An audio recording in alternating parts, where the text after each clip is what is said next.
አሁን ደስታው እናት መስመር ላይ ትገኛለች።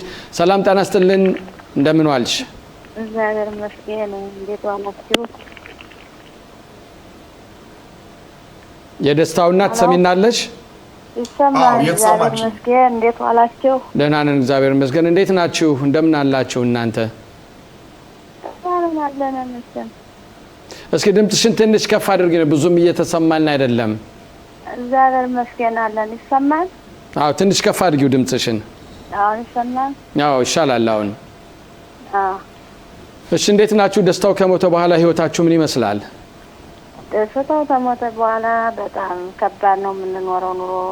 በተለይ አሁን በፊት ትንሽ ከሰው ጋር ምን ጋር አይዟችሁ እያሉን ነው። አሁን ግን ከብዶኛ ወንድም በጣም ካሽ ነው። ደስታው ልጄ ለእኔ ሁሉ ነገሬ ነው። በጣም ጥሩ ልጅ ነው እና በጣም ብቸኝነት አሁን በጣም ነው ከብዶኛል። በጣም ከባድ ነው ዘመዶቼ። ተስፋዬ ጥያቄ ካለ? ጤና ይስጥልኝ። በመጀመሪያ በእውነት ይሄ መጀመሪያዬ ነው ሳናግርሽ እና ይቅርታ አንቺ እያልኩ ያናገርኩሽ የደስታው ቸኮል እናት። አንተ አላውቅም። እሺ በመጀመሪያ ጽናቱን እግዚአብሔር ይስጣችሁ እያልን እንግዲህ ደስታው ከባዘግናኝ ሁኔታ ነው እንግዲህ ያኔ በመረጃዎቹ እኛ እንደገባን ከቅርብ ጓደኞቹም አንዳንዴ ይባላል ምርመራ ላይ እንደሆነ ነው የሚታየው። ከሰሞኑ አዳዲስ የወጡ መረጃዎች አሉና እንደውም ደስታውን የወጉበት ቢላ ወይ ጩቤ እዛ አካባቢ እንደተገኘ የሚያሳይ አንዳንድ መረጃዎች አሉ። ምን ያህል እውነት ነው? እናንተስ ይሄን ነገር እንዴት ታዩታላችሁ? እኛም እንግዲህ ወሬ ነው እንጂ ያው በአካል አላየንም። እንደዚህ ወሬ ነው የምንሰማ። ገና አሁን እንግዲህ እኔ የምፈልገው ፍርድ እውነተኛ ልጄን እንዲያጥቻለሁ። እውነተኛ ፍርድ ይሰጠኝ ወገኖች። ተኔ የደረሰ ማንም ሰው አይድረስበት። እኔ ያለሁት ኑሮ ስራ ወጥቼ መስራት አቅቶኛል። ቁሜ መሄድ አቅቶኛል። በጣም ልቤ ተሰብሯ ነኝ እና የልጄን ገዳይ ህዝብ ይፍረደኝ። ማንም ሰው አይዟችሁ የሚለን የለ። አሁን በቃ ዝም ነው ተብሎ ያለ ምንድን ነው ነገሩ? እኔ በጣም ልቤ ተሰብሮ ነው ያለ። ይህን ነው እኔ ለፍርድ የምናገር። አግዙኝ። ምንም አይነት ከፖሊስ ምርመራ ወይም ከፖሊስ ወኪል እየመጣ እናንተን በምርመራው የሚያካሄደውን ሁኔታዎች የሚገልጽላችሁ የለም? ግንኙነት የለም? አዎ እንደሱማ ያው ያደርጋሉ። ዋናው እውነቱ ደግሞ እንዲገኝ ፍርድ እንዲሰጠን ነው የምፈልገው።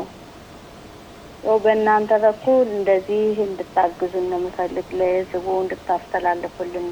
እኔ እውነት ነው የምልሽ፣ እኔ እንደው በደስታው ሞት በጣም ልቤ ሁሉም አዝኗል። ግን በጣም ልጄ ራሱ ልቡ ተሰብሯል። እኔ መቆም ስራ ራሱ አልጀመርሁም። ሁሌ ብቻዬን ሁኜ ማልቀስ ነው። ሁሌ ባስታወስኩት ቁጥር ሁኔታው ያሟሟቱ ነገር በጣም አንደኛ ተደጃፊ ነው። እንደዚህ ሆኖ መሞት ለወደፊቱም ልጆቻችን ምክር ይሰጠን፣ ለሰው ህዝቡ ትምህርት ይሆናል። በዚህ ይበቃል እና በዚህ ነው ልታግዙን ነው የምንፈልገው። ማለት አሁን እንግዲህ ሰሞኑን የፍርድ ሂደቱ እየተካሄደ እንደሆነና እንደውም ክስ ይቀርባል የሚባል ሁኔታ አለ። የፍርድ ሂደቱን እናንተ እየተከታተላችሁ ነው የምትገኙት? አዎ እሱንማ እንግዲህ ያው እንደዛ እያሉን ነው። እንግዲህ ሐሙስ ፍርድ ቤት ተቀርባላችሁ ብለውናል። እየተሰማ ነው? ይሰማል። አዎ የፍርድ ሂደቱን እየተከታተላችሁ ነው። ሰሞኑን እንዴት ነው ፍርድ ይሰጣል ይበየናል የሚባል ሁኔታ አለና እንዴት ነው እየተካሄደ ያለው? ያው እንግዲህ ሐሙስ ፍርድ ቤት ተቀርባላችሁ ብለውናል። እንግዲህ ምን እንደሚወሰን አላውቅም። ካሁን በፊት ከነበሩትኝ ብይኖች ነበራችሁ? ተገኝታችኋል? ፍርድ ቤት ቀርባችኋል? እስካሁን የለም። እስካሁን የቀረብነው ነገር የለም። ገና ለመጀመሪያ ጊዜ ነው የምትቀርቡት ማለት ነው? አሁን የምትቀርቡበት ቀን ከፍርድ ቤት አለው? አዎ እየተሰማ ነው። ፍርድ ቤት የምትቀርቡት ያው ጊዜው ዳኛው በሰጠ ነው። እስካሁን አልቀረብንም። ገና መጀመሪያ ነው። ኦኬ ሌላው ወይዘሮ መሰለች ለደስታው ወንድሞች እህቶች አሉትና በዚህ ጉዳይ ላይ ሁኔታው እንዴት ነው? ስሜታቸውስ እንዴት ነው? በቀብሩ ስነ ስርዓት ላይ ታናሽ ወንድሙን በጣም ተጎድቶ አይቻለውና እንዴት ናችሁ በጠቅላላ ቤተሰብ?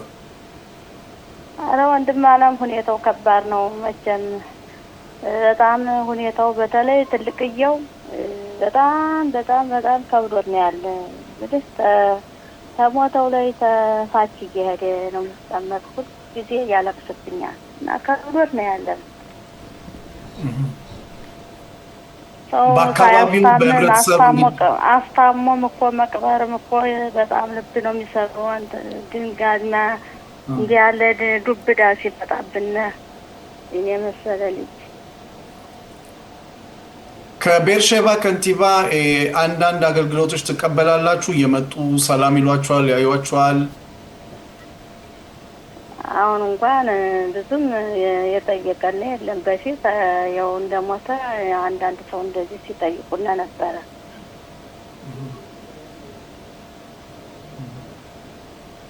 በዚህ አጋጣሚ እናንተ በዚህ በእኛ አይቲቪ ጣቢያችን የምታስተላልፉት መልእክት ካለ ለቤርሼባ ነዋሪዎችም እርግጠኛ ነኝ በቤርሼባ ከንቲባ ውስጥም የኢትዮጵያኖች ሰራተኞች አሉና ምርመራውን ብቻ ሳይሆን በፍትህ የምትሆንም ወይዘሮ እሱንም በአስመለከተ የበለጠ ሰፋ አድርገሽ የምትናገሪው ካለ ወይዘሮ መሰለች። ህዝቡ በእውነት በቤርሼባም ሆነ በማንኛውም ህዝብ በጣም አይዟችሁ እያሉ አጽናንተውና በጣም ተጎናቸው ሁላ ተቤት እየመጡ በየሀገሩም በቤርሼባ በተለይ በጣም እንዲያው በጣም አይዟችሁ እያሉ አግዘውና አጽናንተውና ከዚህ ደግሞ የምናገረው በዚህ የበለጠ የምናገረው የልጅ ገዳይ ማንኛውም የገደሉ ሰዎች እንዳይለቀቁብን ፍርድ እንዲሰጠኝ ነው ምለው ማስተላልፈው ፈልገው ስለዚህ በእናንተ እኔ እናንተም እግዚአብሔር ያክብርልኝ እንደዚህ ሁልጊዜ ደውላችሁ ጠይቁ እንደዚህ አንዳንድ ጊዜ ተጠይቁና የምታቀርቡና በጣም ነው ማመሰግን እና በጣም እንዳይለቀቁልን ለፍርድ ይቅረብልኝ ነው ምለው መከራይቻ ሳድቄ ልጄ በጣም ተጎድቻለሁ ልጄን አጥቻለሁ በጣም ደስታው ለቤተሰብ ለሁሉ ምን ልበል እሁድ ጣባውን ሊሄድ እና እንደዚህ ሐሙስን መግደል ልጅ የእንጃ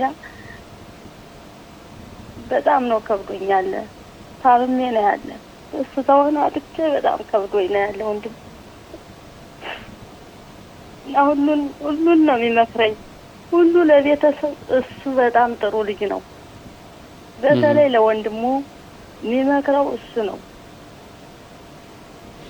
እንደው የምክንያቱ ምንድነው እንደው ካሁን በፊት የሰማሽው ነገር ካለ ምንድነው ምክንያቱ እዚህ ደረጃ ላይ ያደረሳቸው አረ ምንም የሰማሁት ነገርም የለኝ ልጅ ጥሩ ልጅ እንደሆነ ጠባዩ ጥሩ ነው አንድ ቀን ክፉ ተናግሮ አያውቅም ሁሉ ጊዜ ሳይው ጥሩ ልጅ እንደሆነ ነው ተማሪኛውም ሰው ጋር ጥሩ ልጅ ተጫውቶ ስቆር ነው የሚመጣ ይህን ያህል ደረጃ ሊደርስበት ነገር የለም በዚህ እድሜን ወጣት ልጅ መቅበር በእውነት በጣም ከባድ ነው ከዛ በኋላ ያለው ህይወትሽ ምን ይመስላል እንዴት ነው ያለሽ በተለይ በሩጋ ነው ደግሞ መንደር ውስጥ ነው ደግሞ እንደዚህ እሱ የተገደለውና ስትገቢ ያለው ስሜት ምን ይመስላል በኖር በጣም ከብዶኛል ወጣና ስለ ራሱ ቀብሬው አላምንም ታውን በጣም ከብዶኛል ታታች ባየሁት ቁጥር የሞተበትን ባየሁት ቁጥር መቋቋም ነው ያቃተኝ ሌትና ቀን ነው በጣም ከብዶኛል ባለፈው ባለቤትሽን ሳናግረው በጣም እንደከበደሽና በተለይ ባንቺ በእውነታው እንደምትይን ከባድ እንደሆነ ነግሮናል ቤት የመቀየር ሁኔታም ሐሳብ እንደነበራለና ይሄስ እንዴት ነው አዎ ቤትማ ያው ዞር እየመቆየት ነው ያለብኝ የሳየው ራሱ እየታመምኩ ነው ቦታውን ሳየው ከብዶኛል በጣም ተስፋይ ጥያቄ ካለ አይ እንግዲህ በእውነት ነፍስ ይማር በመጀመሪያ እናንተም እግዚአብሔር ከናንተ ጋር ይሁን ጽናቱን ይስጣችሁ እያልኩኝ ላሉት ልጆች ደግሞ እናንተ ጠንከር ብላችሁ ያው የሚያስፈልጋችሁን ነገር መገልገል ያለባችሁን ነገር እንግዲህ በጣም እንግዲህ ሳታፍሩ የቤርሼባ ከንቲባ ሰራተኞች በዚህም አጋጣሚ ከዚህ ከአይቲቪ መልእክታችን እንዲደርሳቸው እያልን ያው የሚናገሩትን እኛም ሆነ የሚሰሩትን ሰራተኞች እዛ እናናግራቸዋለንና ራሳችሁን ጠብቁ ነው የምለው። በእውነት ከባድ ነው። ሆኖም ግን ያው የደስታው ሌሎችም እህቶች ወንድሞች አሉትና በዚህ በአገልግሎት ምክንያት የማይሰጣችሁ ከሆነ በዚህ ጉዳይ ላይ በእውነት አሁንም በዚህ አጋጣሚ እድሉን እንድሰጥሽ ፈልጋለኝ። ከጥያቄ ሌላ ቤርሼባ የሚሰሩ ከንቲባ ውስጥ የሚሰሩ አገልግሎቱን በስነ ስርዓት እንዲሰጡሽ መልእክት ብታስተላልፊላቸው በእጄ ይሆናል። ቤርሼባ ከንቲባው ያው እኔ እኮ በፊትም ያው እንደሞተ አይዟችሁ እያሉ እየጠየቁን ነው ያለ። አገሩም ሆነ ሁኔታም ሆነ በጣም እኔ ከልብ ነው የማመሰግነው በእውነት ባለው ሁኔታ። ጥሩ እንግዲህ ወይዘሮ መሰለች እኛም እንደውላለን፣ ጠይቃቸዋለን፣ ሁኔታው እንዴት አለን እንላለን፣ እንከታተላለን። እግዚአብሔር ያጽናችሁ፣ እግዚአብሔር የሀዘን ዳርቻ ያደርግላችሁ፣ እግዚአብሔር ያበርታችሁ።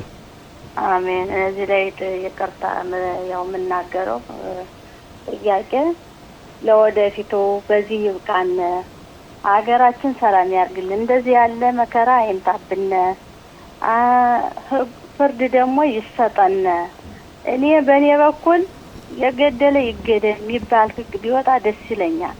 በእውነት እኔ ልቤ ተሰብሯል። ለወደፊቱ ደግሞ ይበቃን። በዚህ በደስታው በይመኑ ግድያ ይበቃናል። በጣም ልባችን ተሰብሯል።